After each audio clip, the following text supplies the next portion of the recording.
माझे नाव रोशनी सचिन धुरंधरे आहे. व्यासपीठावरील मान्यवर गुरुजन वर्ग व येथे जमलेले उपस्थित माझ्या बालमित्रांनो, आज मी तुम्हाला मराठवाडा मुक्तीसंग्राम दिनाबद्दल काही दोन शब्द सांगणार आहे. ते तुम्ही शांत चित्ताने ऐकून घ्यावे अशी माझी नम्र विनंती.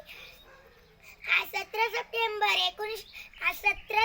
या दिवशी आपला मराठवाडा निजामाच्या गुलामगिरी राजवटीतून मुक्त झाला. म्हणून